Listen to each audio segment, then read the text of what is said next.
Hello, everyone. It is RPG with DDJ. I have with me a special guest, I guess a co-host. Um, we will be talking RPGs and such. And I have to mute myself. Sorry. You can hear. Bam. Sorry. I know you guys couldn't hear that, but I was blasting my ears out. Sorry about that. All right. So we are going to have a discussion with the main writer and publisher for Sinopa Sinopa. Sinopa Publishing, and of course delve into what he's going to do recently. So please, sir, introduce yourself and to all those that are in the chat. All right. My name is Sam Quinton, and I own Sinopa Publishing. And we've been in operation for about a year, a little one-man shop with a lot of freelance artists. And we just got done earlier this summer with our Kickstarter for the Steel Road, which the last of fulfillment should be done here in a couple of days. We're just waiting on the last books for signature backers to come in. And Saturday, we are launching our Kickstarter for a source book on necromancy titled Whispers of Persephone, which is full of some really, really dark, fell magics, and really excited about that to see how people like it. That's awesome, dude. So even though you've only been in like official production for a year, are there any things you were doing beforehand? Like, just give us a little, I guess, history of what you've been doing, like your website, your blog, the people you're working with, just to give people an idea of where you're coming from. Sure. Well, let's see here. I've been an RPG fan since a woman I was dating way back in 1989 decided, well, before I dated her, she decided that she wouldn't go out with me if I didn't join her D&D group. And so my ability to go out with her was dependent upon me learning how to role play. And so years later, I no longer have the girl, but I still have the love of the hobby. I owned a comic shop in Richmond, Kentucky for a little while called Heroes Retreat. And really, that was opened in 99 and did a lot with the 3.0 explosion, 3.5 renaissance. It really helped boost up the numbers of the people who were enjoying the hobby. And in between, the late 80s and in the end of the 90s, I'd done some play testing with my friend Bill Rowlett. We did play testing for things like Big Eyes, Small Mouth, the Dragon Ball Z game, and first edition kind of stuff for those titles. The Tri-Stat system was a real big draw for us to play test through. And then not a lot with RPG stuff other than playing and writing stuff for friends until I launched Sinopa. And I was really fortunate in that some of the people who had been kids when I opened Heroes Retreat had gone on to art school at the really prestigious Kubert School of Comic Art and Design. I think that's what they're calling it now, or just the Kubert School. And we got together. We put together Tale of the Wizard's Eye, the first adventure that I released, and then followed up with launching the adventure series for 5th edition, the Tarot Adventures, which started with the Draw of Glenfollow and then continued on with Comet over Echo Rock. Third book's going to be Death Comes to Glenfollow. But back in July of last year, while we were in the middle of the Draw of Glenfollow activity, had a concept I wanted to explore, and one of the artists who had joined the team said he wanted to tackle it. And so for a year, he sketched the individual weapons, because there's a lot of art in that book. There's 108 individual illustrations in that book, 100 of them being weapons. And so we put that together and crafted it really a page at a time. So there was a lot of work. It was a real labor of love. And we were really, really lucky because we got to Kickstarter and people just kind of took to it. And we had 226 backers who helped make that book come to pass. And I've been working on my first comic book as well with artist Alexia Veldhausen, 47 Furious Tales. We tried to fund it last year and fell tragically short. So I've been diverting money from other projects after anything was left over into helping that, so that we could get some of that art done. And we're going to launch that probably in January, I think, at this point. But first, we got Whispers of Persephone, which was kind of this thing where I looked at arcane traditions in particular in fifth, and I saw that everything basically had a lot of the same stuff, And I was like, well, necromancy can be really vile if you want it to be. And it doesn't have to be vile in the sense it's just disgusting. It can be dramatically evil. It can be thematically appropriate, and it can be immersive. And I take that, of course, from I like to watch your YouTube channel. And immersive role playing is a very big hot topic for me. Because it's the difference between role ROLE and role ROLL. Yeah. And I think that immersive role playing ROLE is a key thing for this, because there's a lot of task work in Whispers for like ritual sacrifice of your victims, and the crafting of your athame, and some of the tools, in fact, that are described, those enchanted items that are very specifically themed, like the skull cup for drinking the blood of your enemies. These are things that I think needed to come back out. Although one of the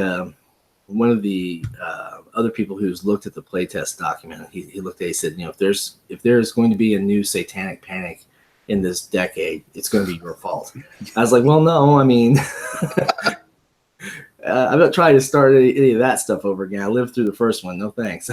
I'm just trying to bring some a way for game masters and for players who are playing evil characters to bring some evil stuff into their role playing without just saying, well, I did it because I'm evil, because that's kind of lazy role playing.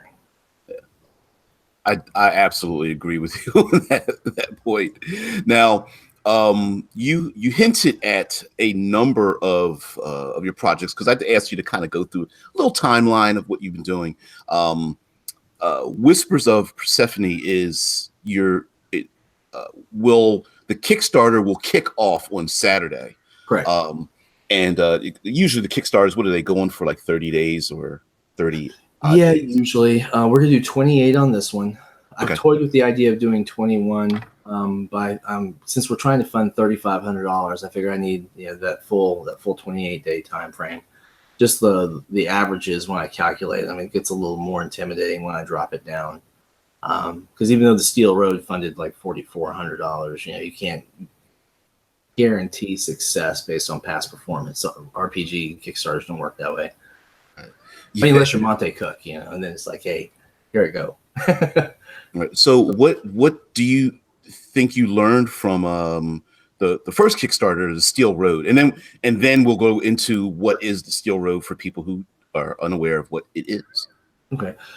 Steel Road, one of the first things I learned was actually a technical one, because we were happily moving through production of the book, and I was saving up the file to the cloud as well as my local drive.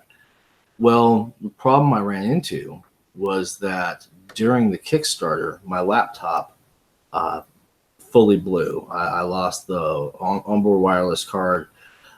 There was something happened on the motherboard, and it shorted some of the motherboard and just completely destroyed the onboard wireless. And the problem was it was a Windows 10 machine, which means I couldn't even get logged back onto it. Right. And so I was basically cut off from my documents until I could get another machine. Well, the problem with that is having another machine and not being able to bridge to the other hard drive. I was pulling stuff off the cloud. Well, the problem there became is that I use InDesign, and it broke the links in all the documents. And for whatever reason, when I was pulling down that document, the InDesign on the new machine did not want to recognize that. And so I had to go back and extract the text from the existing document pages. And I was formatted out to like page 65, I think, at that point. And go back and relayer all of the art and all that text, and then go through and pull my handwritten notes, because all the rest of the book was down in the Word document that I was extracting from. And so I went through and had to pull that from the cloud as well, and then try and work that in. And it was a tedious exercise in juggling data. And so what I learned very quickly from that was, when you are saving your data up, go ahead and make sure that you duplicate your file, build your links to what's on your cloud, and keep from having to deal with that. Wow. It doubles up the work by maybe 2 minutes. It's not that hard. But now if my house catches fire or something like that, I can just go off and say, nope, we're not having that again. Wow.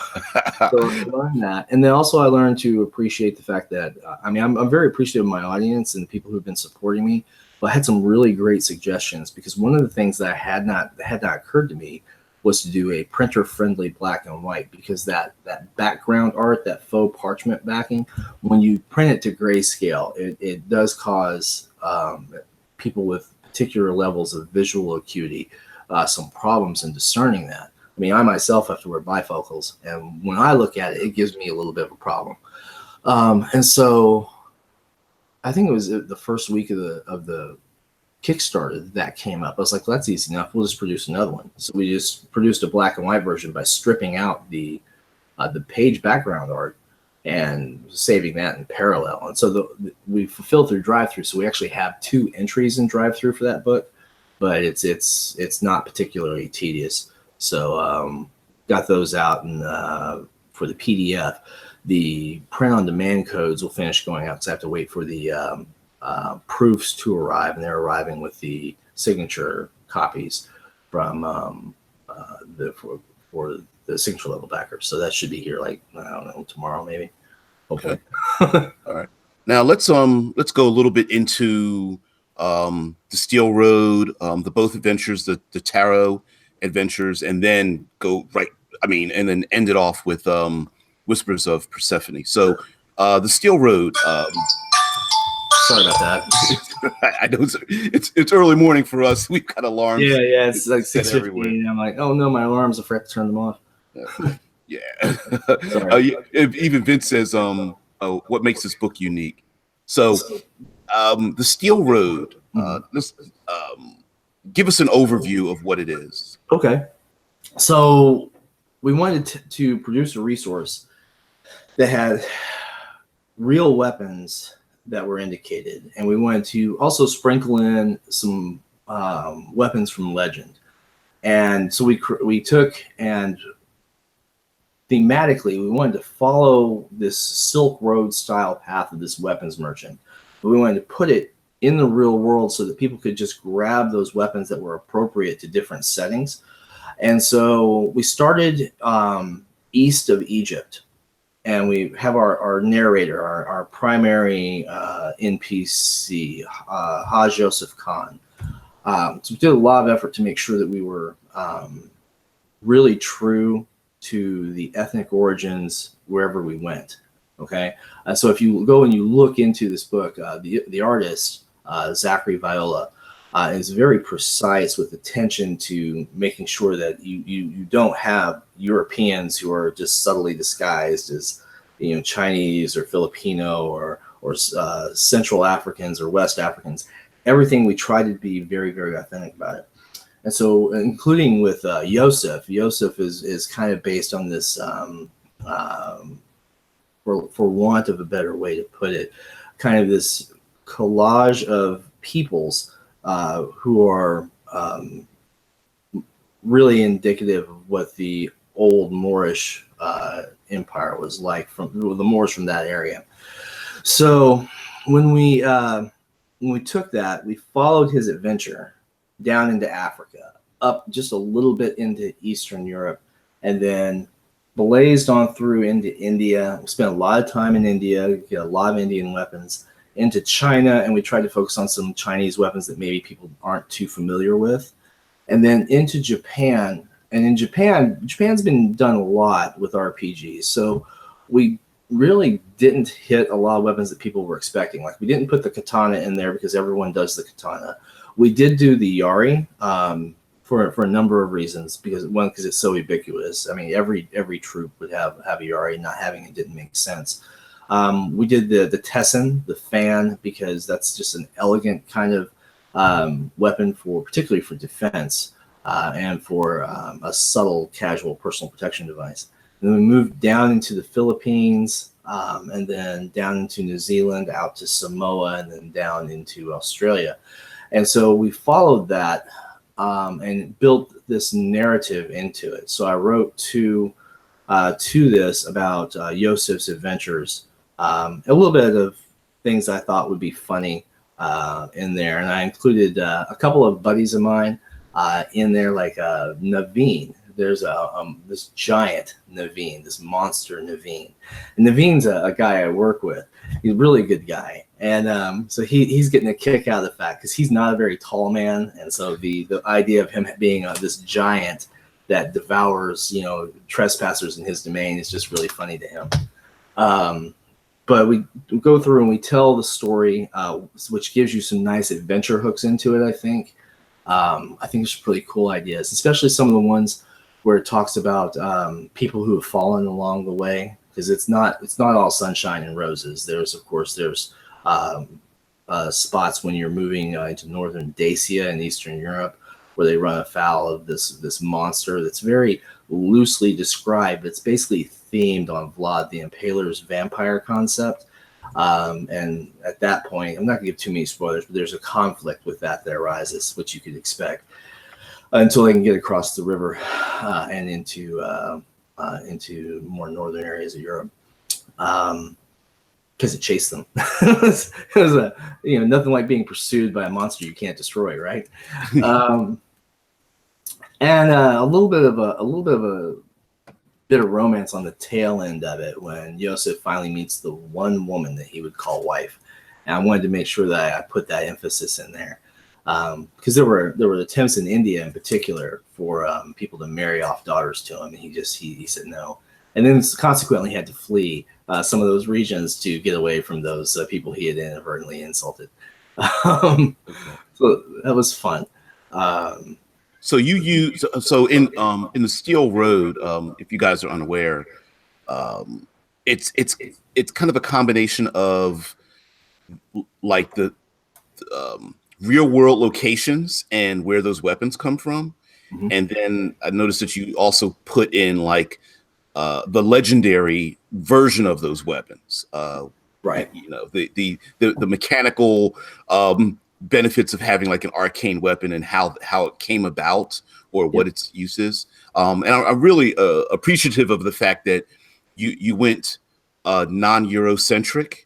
You basically went around the world and spotlighted weapons that are the traditional names and their uses and where they come from, and weapons, like you said, that aren't really spotlighted. Like the katana is already, that's used plenty of times, but the kapinga from Africa, and like I can't remember the name of the weapon from India. The flexible, the metal flex. Oh the Urumi. The Urumi is actually typically done in like 4 to 8 different blades, but the more blades you have on, the more difficult it becomes. And so we wanted to make sure that we weren't really beating that horse too much. So we kind of nerfed it a little bit. It's one of the most difficult, if not the most difficult melee weapon in the world to master. Just because of the nature of it. Imagine if you would holding a length of 6 foot long razor and you're whipping it around your person in this dance-like movement. If you mess up, you're going to lacerate yourself pretty badly. But I say this as the writer, I'm really happy with the way the narrative took off with that, because I tried to include some concepts about some of the conflicting thoughts of martial science. That you see it not just in India, you see it everywhere. People like to endorse their own particular fighting styles, their own particular fighting philosophy. And I think we had a little bit of a taste there And I liked the idea of the name of the weapons master living on into history. I thought that was kind of a neat touch. I didn't want to beat it up too much, so I made it unique to that legendary weapon. So once you've attuned it, if you can attune it, because the attunement on that one's pretty tough.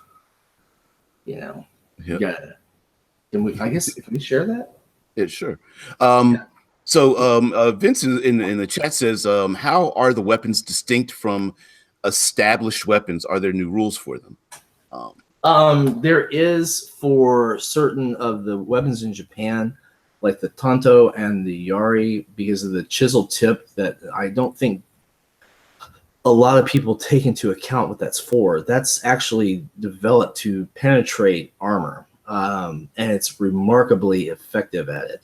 In fact, you don't see that type of armor penetration capability until you get into sabot rounds for projectiles or shape charges. The physics of it are just incredibly impressive. And so we have a little bit of a rule for that to reduce the armor value of non-magical armor. It's not overpowered. It tests very well. And I think that by and large, that's been very well received. The Rumi has a rule in it requiring you to move with it, or else you're going to suffer the effects of the weapon on its return, which is really specific to that particular weapon. There are some attunements that are particularly role-playing themed, so that you have a lot of, really, there's a lot of that in there. For example, if you try to attune Shaka's Ikloa, you can only attune it if you're a chief of the Zulu. So if you happen to obtain that weapon, you need to become a chief, or you're not going to attune that weapon. And I thought that was a very important thematic element. I thought it was role playing appropriate. I thought it was also pretty important to acknowledge the warrior culture there, and so went with that. Really to kind of throw the challenge to the player who would dare to take that weapon up, and to give the game master a lot of opportunity to use that in the storytelling. And I'm not seeing the questions in the chat, so I'm sorry if I'm low. I can type into it, but I'm not seeing anything other than my own stuff. Yeah, I'm not sure why. All right. Later on, if possible, I'm going to share a couple of images and things from that book, and maybe some of the others. So cool. So let's go back to go a little bit in the past to the Tarot Adventures. Oh yeah, the Tarot Adventures. The Tarot Adventures started because Tale of the Wizard's Eye had been well received. I want to do a sequel to it, but it's gonna be pretty big, and I wanted to get another book out for this story concept I had, where the fate of the campaign was basically determined from the major arcana of the tarot deck, which basically roughly corresponds out to the deck of many things. There's a long-standing traditional relic. And so I took a look at the cards' traditional meaning and the deck of many things meanings, and I started drawing up a timeline for that. Now it's 22 cards in the major arcana, so we're talking about a lot of adventure potential. And so I started it out, went out with the first book, and I said, well, we'll do it in the first one. We'll do this first one. We'll see what's going on. And I wrote it out, and I put it out to the playtesters and to James Lee, who works as my art director, to coordinate stuff with artists. And he has a more keen-eyed art than I do, being someone who's worked in the art field for 15 years. We took and looked at it, and one day he said, it would be a good idea. I said, what's that? He said, if you took and turned this into a series. I said, it's really funny you mentioned that. That's kind of what we were thinking about doing. And so we started right off at first level. And the theme of that particular adventure is the castle. And you see that on the cover. There's actually a tarot card on there with the castle, the tower on there. referring to really in this case both to the Major Arcana card and the card for the Deck of Many Things. Introduces our primary story protagonist on the NPC side, which is Perrin, who is this person who, by dint of fate and the draw of a magical card, is destined to be the new ruler of Glenfollow and to retake it from the hordes of monsters who have languished there for a century.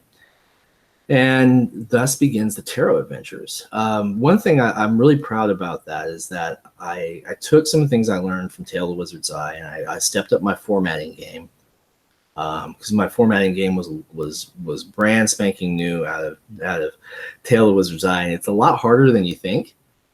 You know, I mean, you've put out books now, so I know I haven't got your first book yet, but I'm telling you, I bet you saw that too, right? You get the first one out there, like, wow, it's a lot harder to make this work than you think it is. Yeah, a few. Just to let people know about formatting and printing things. One sentence that bleeds over to another page can shuffle everything that you're doing. Yeah. And so getting the art to the right size, trying to maybe you may feel like you've written too many words, so then you want to pack it down to 2 pages that open up where the binding is, because you don't want the information to bleed over to a 3rd page that someone has to flip to see the rest of. It's like a juggling. It's an art and a science at the same time when it comes to publishing books, because you're thinking that a piece of art would fit on a page, but it might move your wording.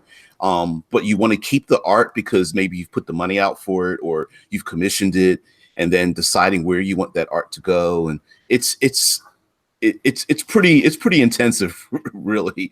You know, that's one of the reasons why in Steel Road we formatted it the way we did. We made sure that we limited the, and this was me cutting back my text a lot, is that we put the regular mundane version of the weapon on the left-hand side. We put that enchanted legendary version, that unique weapon, on the right-hand side.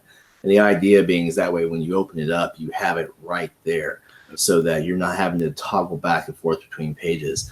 And so with Draw Glenfollow, Tarot Adventures Book 1, I really put a lot on that to get that to work, and then carried that on in the second book in Comet. One of the things I like is I like the idea of being able to help the game master out without trying to railroad stuff. So you have like this plot line that plays around in the background, but you've got stuff that you need to consider that players will do, because players are always going to do something other than what is the main element, and that's as it should be, because that's immersion right there. That's people in the role. And so I took and I would add little charts for skill results. I don't know if you had a chance to see those yet. And so you got like example text, example narrative text, and stuff like that, with different difficulty check results in there. And I like that because it kind of saves the game master a bit from having to come up with something on the fly, and if they haven't already worked the book into their narrative, if they're running it as one shot or something. Which is another thing too, is I want to make sure that they fit both as one shots, or you can fit them in as an overarching narrative. So it's a little challenging to juggle it that way, especially for Death Comes to Glenfollow, the next one coming out, because that one has a lot that it reaches back to, and so writing it so that it integrates both ways has been a little bit of a challenge, but not as bad as probably I'm making it out to sound. Problem. All right, so let's get into the main thing, the Saturday. Oh yeah, the Whispers of Persephone. So let's talk about your influence on that, where you're coming from, what you'd like to see with it. Okay, so the influence behind that, I went and I wanted to bring the dark back to the dark arts in a way that was useful to the game master and to players who were playing evil themed characters, in this case necromancers. So I wanted something that was symbolic of death, that was portable not just to Eurocentric kind of themed campaigns, And so I started with the European myths and the myths around the world concerning death. And I saw a lot of Greek influence around the Mediterranean, and went with a theme based on the river Styx. Now, the thing is that you would think using Greek myth, I would have gone with Hecate. But the problem with that was because Hecate is the, among other things, the goddess of necromancy. I wanted something that was particular to the underworld, and Persephone, her traditional role is not typically seen as evil, but her moods vacillate with the seasons. And so fall and winter are times of darkness for her. And I wanted to kind of play on that interaction where she was consigned to marriage to Hades, following her kidnapping, and the whole issue with Helios and the pursuit. And if you're not familiar with the myth, check it out, because it's typical of some of those strange Greek tales that are really, really interesting in kind of a morbid way, I guess. Consigned to the underworld for half of the year to be the husband, the wife that she was forced to be, and free to roam the world and bring back life and vitality in the spring and the summer. But as time has faded the memory of the old gods, I wanted to play on that too. And so that's where I got my big intro hook with Hades and Persephone in their throne room in the underworld, and the necromancer coming before them seeking a new level of power, and Persephone whispering dark secrets into that mortal's mind. And thus we begin this new tradition. One of these rites that were never meant to be known to mortals are released on the world. Did I go mute? No, that's me. Oh, okay. And so we took, and I wanted it to be really drastically different, but I didn't want it to be grotesque. Not grotesque. I didn't want it to be disgusting. There were a lot of books that came out during the 3.5 era that were about evil, but they were more about how disgusting can we be? I think one book was like the Book of Vile Darkness. Yeah. And I didn't want to do that. I mean, there was some stuff in those books that was very useful. They were made by very talented people, but they just weren't my cup of tea. And so I said, well, if we're going to do evil, it has to be evil with purpose. It has to be evil that, well, why do you have blood-stained altars in evil temples and for necromancers, and why are they doing this and why are they doing that? Because there doesn't seem to be a rhyme or reason. I mean, why would you drink blood from the skull of your enemies? And so I had to come up with reasons for it. I looked back to some of the old tales of some of the dark rites from the from across a long period, really. I mean, talking pre-Renaissance, post-Renaissance, because traditional necromancy prior to the 19th century is basically about divination and talking to spirits and receiving guidance from those who passed before you. And I wanted to do a little bit of that in there too. More would have been nice, and a few people are asking me to put more of that white hat kind of necromancy in there. It doesn't so much fit with the theme of the book, though. I might have to do something else about that later on.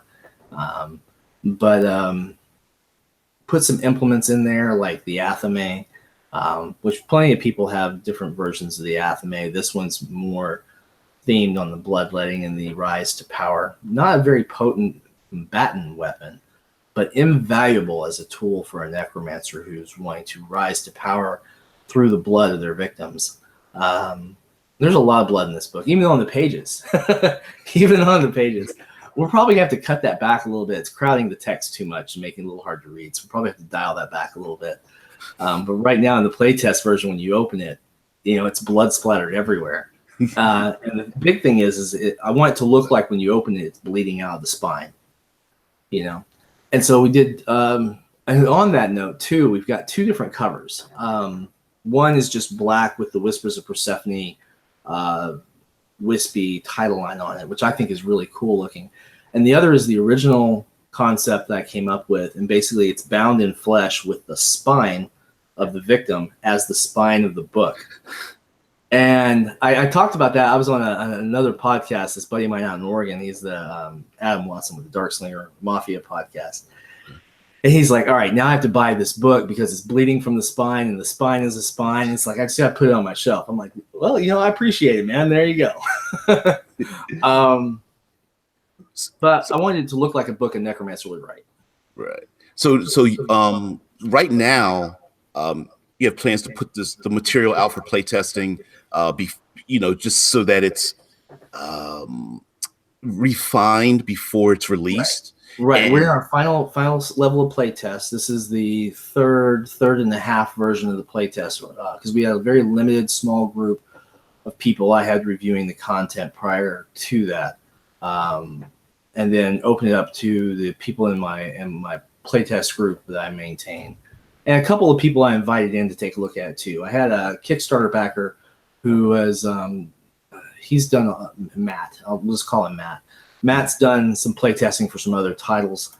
He's been a really good backer. He's had a lot of really, really insightful feedback, and he really wanted to do some playtesting for it. So I said, you know what, we can do this. We can do this.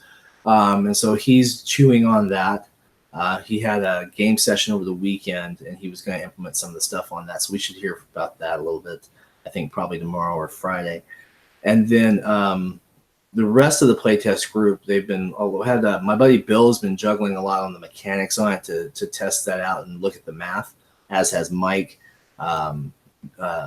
We've had one of the playtest groups led by Daniel. They had a really very focused session, and you and I were talking about this before the show, where he took one of the NPCs, that's presently the only NPC in this playtest edition that's detailed, Ild, the dark prodigy child.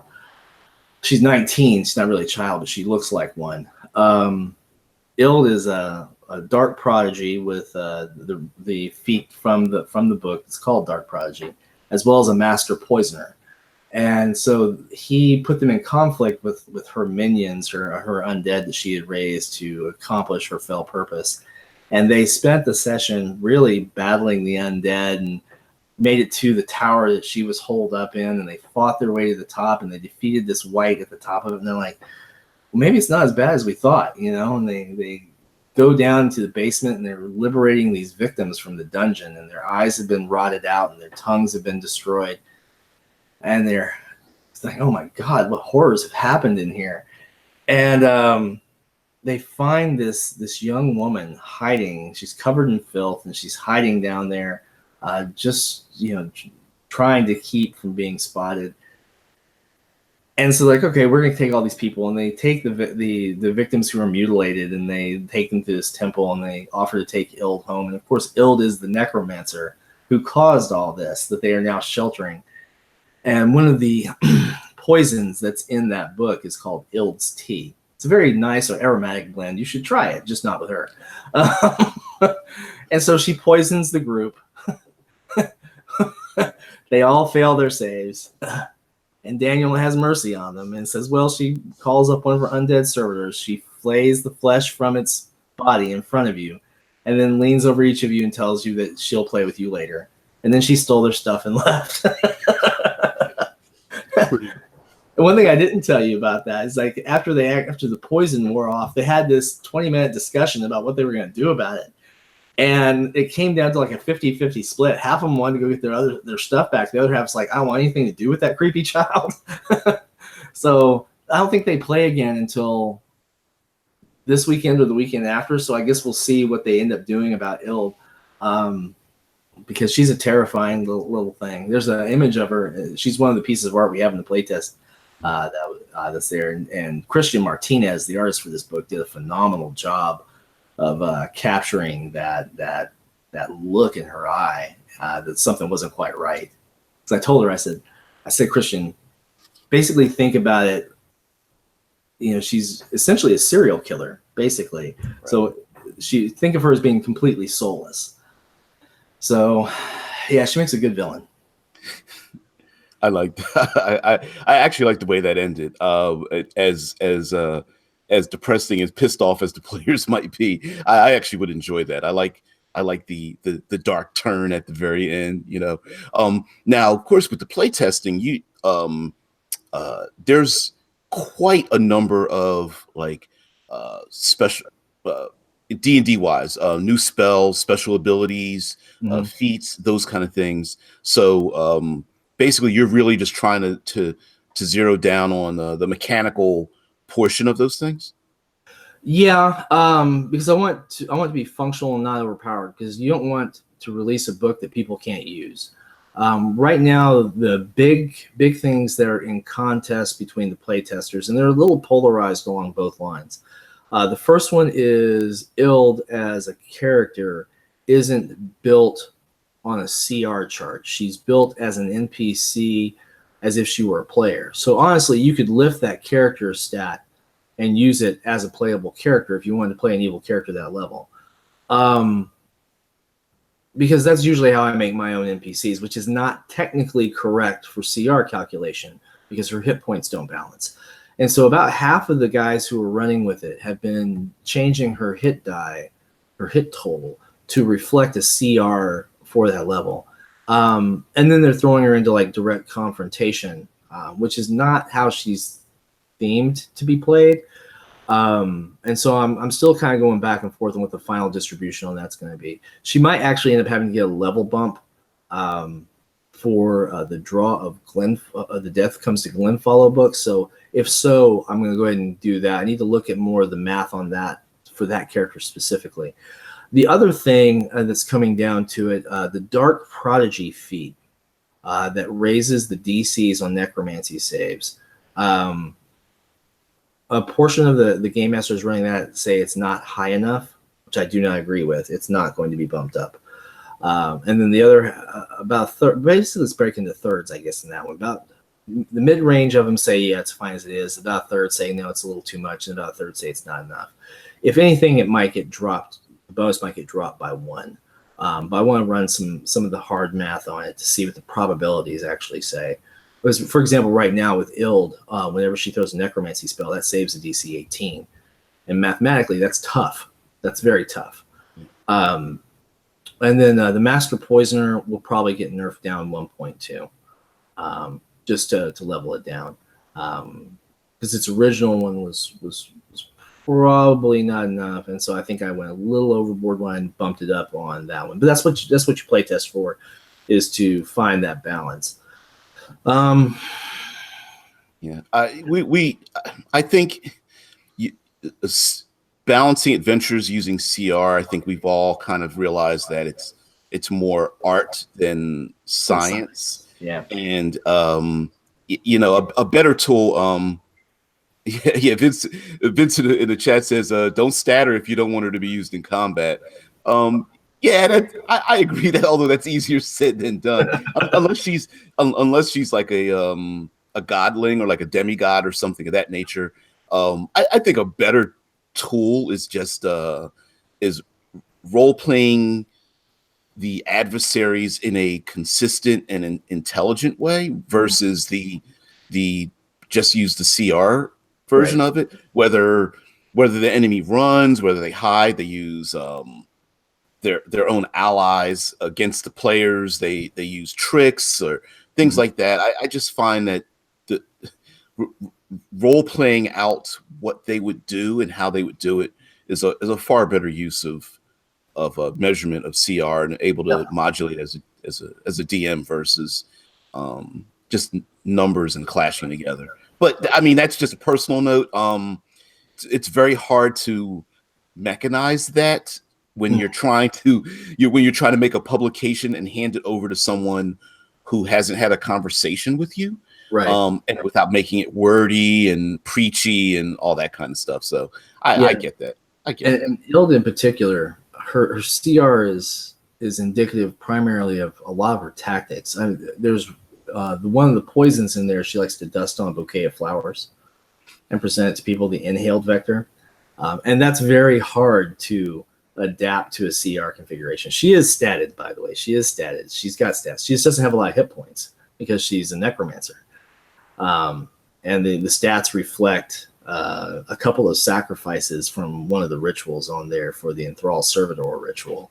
So she's not exactly the most robust of creatures. In a way, it would kind of be antithetical to the book if she was like, I got a con of 14. No, you don't. No, you don't. You know you've sacrificed that out along the way. There's a big theme of sacrifice in this book, particularly in the rituals. It's pretty much it's shaping up pretty well beyond just those couple of points. You get people who are like, well, I wish this would do a little bit more. It had a little more oomph to it. And I'm like, well, and primarily with the Athame, people were saying, well, we want it to be a better weapon. Well, it's not there to be a weapon. It's there to be a tool. You're a necromancer. Find other weapons. This is your ritual knife. And if people in their own games think it's not powerful enough, they can always bump it. That's something with the DM and the group perfectly in their purview. But I think that thematically it works out very well because it is primarily a vehicle for elevating one's personal power at the expense of someone else's life. So now, would you classify this primarily as an adventure book, or also having things for player characters to create their own necromancers? Like, do you think you're going to have anything beyond new spells and feats, like class options or creatures, or I don't know, story seeds beyond this adventure? With this particular book, it's going to be a resource for both the game masters and the players who are going to be playing evil characters. Now, I think it lends itself a little stronger to be a game master resource. Because one of the things that's in there, obviously, is it's an evil themed book for one. And I think it makes really good villains. There are going to be more NPCs going in because one of the things we're doing with the book, I'm not sure I think we mentioned that on the blog a couple of times, is that the necromancer who founded the tradition is one of the backer level rewards. It's a unique one. And that person, they're going to have the book dedicated after themselves. But we're writing in the necromancer with that person's name and some details on them. But then also we'll have that statted. We'll also have the Acolytes of Death statted out. 12 of the 13, because the Acolytes are based on something from a previous campaign of mine. And one of the Acolytes, the first one, Koralish, is most assuredly very dead. And so we're going to hold on to that because that's I'm not going to say is, but if I get to make this one book, we'll be hearing from him later in the future. In the chat, Vince says the Gravedigger background. I could see that. I could see that. You always have to have somebody that has to bury the dead and make sure they stay dead. Yeah. There's plenty of cultures around the world in real life that use death rites to make sure that the dead stay dead. Yes. Otherwise, they will rise again at a later. Yep. What about let's segue into your blog and your other dimensions, your other social media fingertips. So let's talk about your blog and where people can find you and what you do in those locations. Okay. So I do a little bit of blogging for like the last year, and my main blog that I think most people are familiar with is the one titled My New Adventure, which basically is chronicling what I experience while I'm exploring self-publishing, game design, and writing. And so it talks and touches about a lot of different projects I'm working on. I also like to put in some things on there for things that I've made mistakes about. And I think that's a big thing, is to chronicle your mistakes to help other people avoid them. And I've done that. And, some of them are a little embarrassing because, you're learning a new thing. But I really wish that when I had started out, I had found something that chronicled those mistakes instead of just saying, hey, don't do this, and then letting it drop. Because sometimes you'll say, well, don't do that. And you look at it and say, well, that actually seems like a really good idea. I don't know why I wouldn't do that. And then you do it and you're like, oh, now I understand. I was warned. It's my mistake. And now I know. with a couple of nods to formatting. Just a side note, it's really, although it seems counterintuitive to talk about the mistakes you made, and it can be kind of scary to put yourself out there. I think people appreciate the the highs and lows, the struggles, the how the sausage is made kind of thing, for publishers, because then the person acquiring your material knows the processes that you went through and understand how you got to that point. And like you said, they can also learn from it as well. Right. At least that's the hope anyway. I hope I'm not just embarrassing myself on the internet. Oh, I do that on a daily basis, man.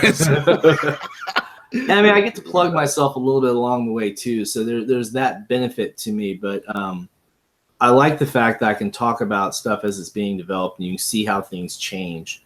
Whispers, actually, I built a page for that, and you can actually see from the updates from the initial basically announcement that was coming, how it's changed along the way. Because initially, to get art funded and everything, and my initial projections were I was going to have to kickstart like $8,000, but made some changes and cut the book down to about the size of the page count's about the same as the Steel Road. Once everything's all fleshed out, because the playtest version I sent to you obviously doesn't have all those NPC stats in it yet, because we got to get some information from the backers who want to choose those levels. But it's got we got to have that kind of depth to it in like a 6x9 format. And it's interesting to me as I look down, even after just 4 or 5 months of this latter stage of development, how much has changed in just half a year, really.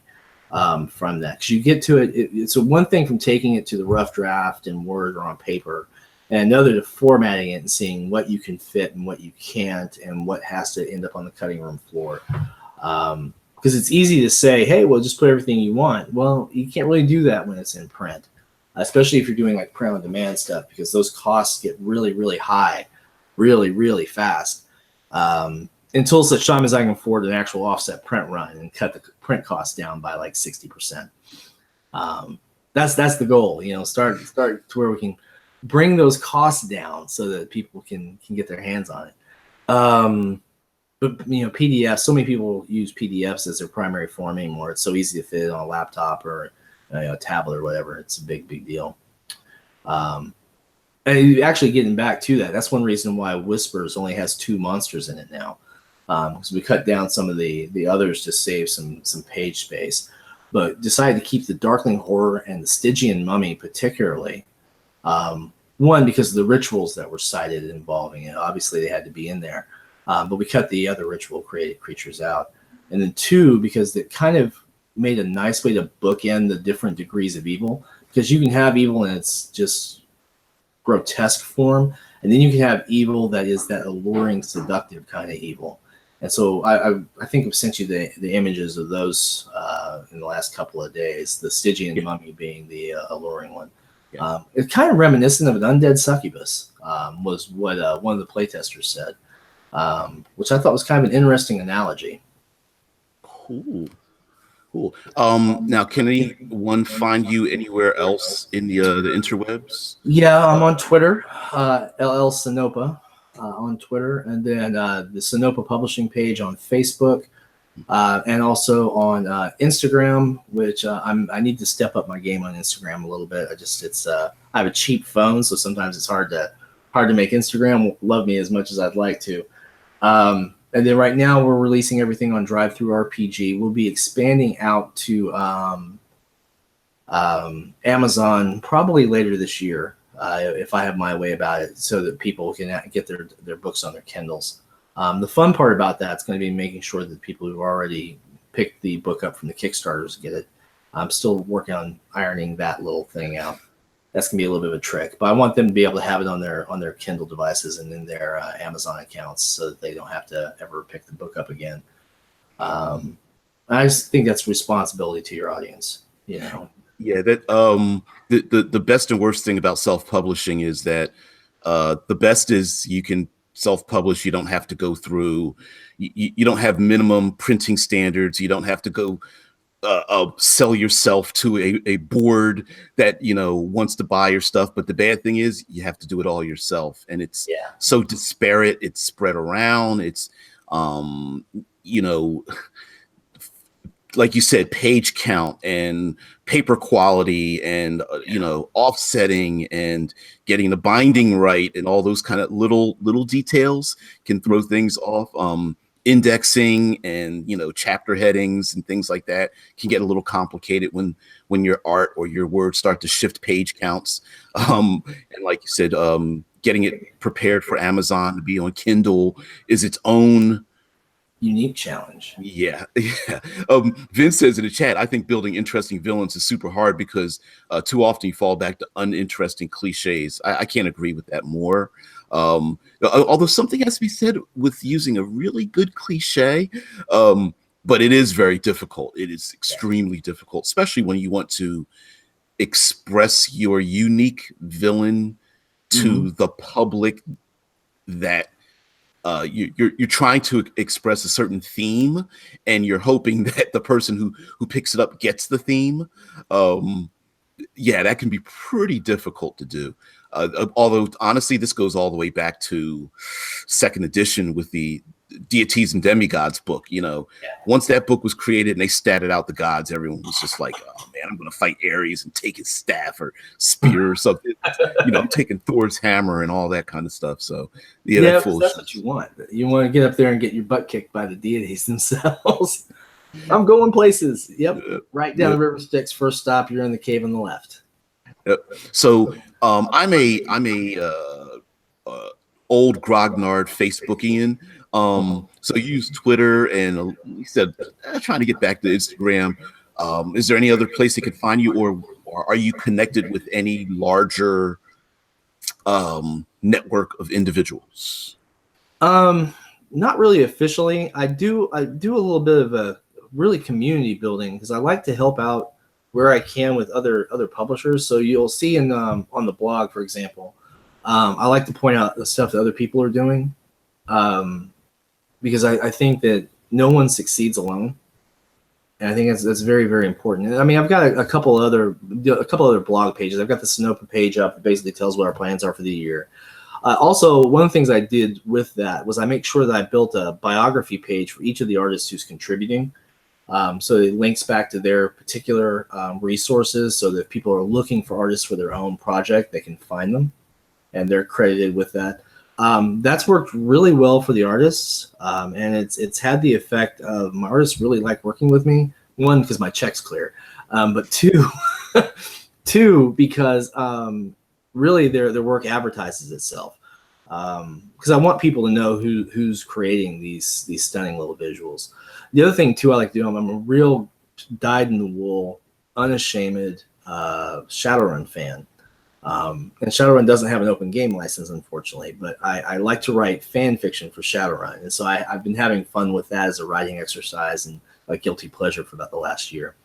But the My New Adventure blog, I try to keep it to content that I like, that I think is germane. Every once in a while I get called out because people don't like some of my thoughts with regard to pay your artists fairly, which I don't understand why people don't like that. I mean, if you're going to make a little less money, but your artists are happy, it's better for your long term, and it's better as a human being to treat people well anyway. So I'd rather be a better human being than a better capitalist, I guess. So that's my defect. I also like to take in. I'm guilty of writing stuff about other people and things I've seen that they've done. I wrote an open letter of gratitude and appreciation for people who'd come before me and helped out and stuff. Actually, you got an appearance on that, which you're like, I don't think I belong in that. No, you belong in that.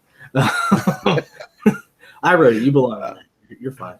And in fact, even some people whose work is not really my cup of tea, like Avenger Satanis, who publishes a lot of adult theme material, which is not really my RPG cup of tea. But here's the thing I like about Venger's work is that he's consistent, he's prolific, he's unashamed about what he does. He obviously enjoys what he does. He talks about what he does.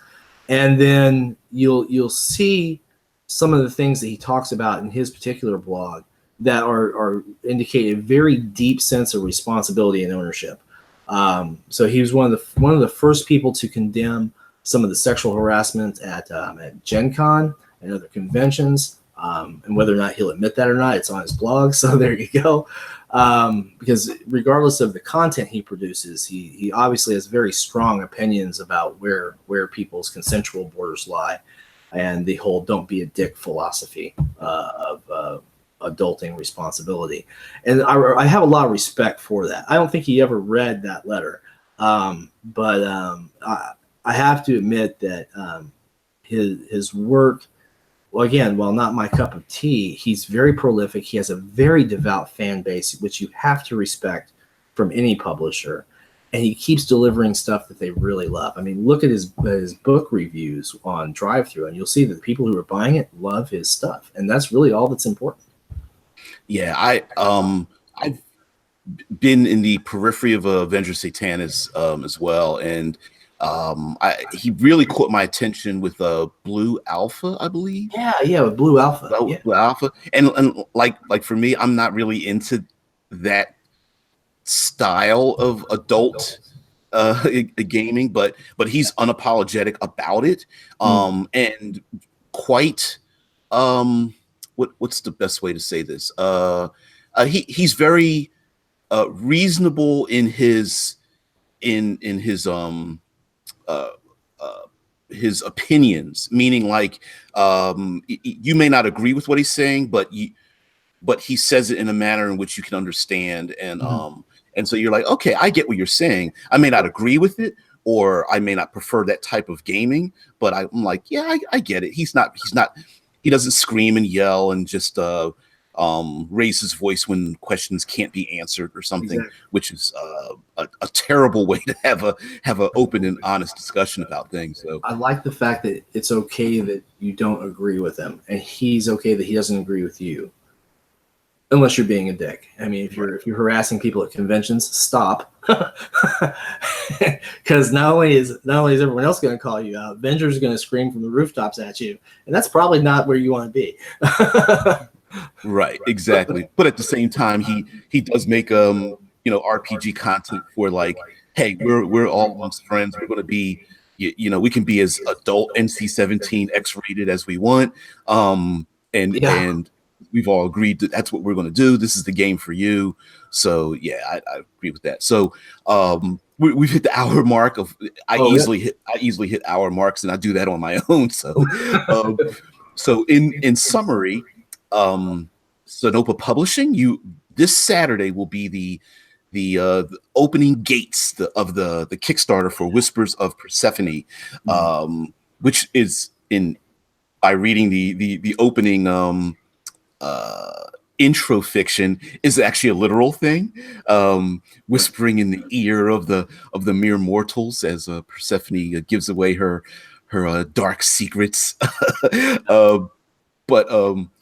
Sorry, in the chat, Fat Ninja DM says Shadowrun conversion for 5e for Fantasy Grounds. By the way, in our chat, Fat Ninja DM is a member of Fantasy Grounds College, which is the virtual tabletop Fantasy Grounds, and Fantasy Grounds College helps people. The learning curve to understand Fantasy Grounds is high in the beginning, but once you learn it, it becomes it's an excellent virtual tabletop tool, and they have conversions for plenty of game systems and such. So he's putting a feeler out there, like somebody needs to do this, But yeah, but Shadowrun creators have always been against the open gaming license. Yeah, one of the things I pitched to the artists, because I've got a couple artists who are street artists as well. They do like graffiti art and paid to do walls and things like that. I pitched the idea about 3 weeks ago of a 5e near future Shadowrun cyberpunk kind of themed, like thinking about Bright a lot, but doing all street themed art, like some real serious like graffiti style art stylings. And people were not as excited about it as I thought, but I'm like, I might want to do that. It sounds like fun to me. Actually, the first 10 minutes of Bright, actually, I think was one of the best parts of Bright. The movie, it was all right. I give it a 6.5, 7 or whatever. But the if anyone hasn't seen Bright on here in the States, it's on Netflix. Mhm. That it's the, you know, the urban fantasy landscape, and that the opening crawl as it shows the history of how things became, and that artwork and that graffiti, it I think was very immersive. It was like it just got you into it. I got it, and I think for the people who loved Bright, those of us that are role players or wished we still were role players or want to be, I really felt like it pulled me into it. It told you the whole story and gave you, you know, gave that to you as you see like the cops beating up orcs and stuff. And you see Yep. the graffiti in the background, and it tells you when they were following the Dark Lord and all that kind of business. Yeah. Mhm. Um, Scott Poe in the chat says graffiti is runic magic, and says, yeah, Bright is the closest to a Shadowrun movie we ever got. I absolutely agree with you on that. It is the closest thing we ever got to it.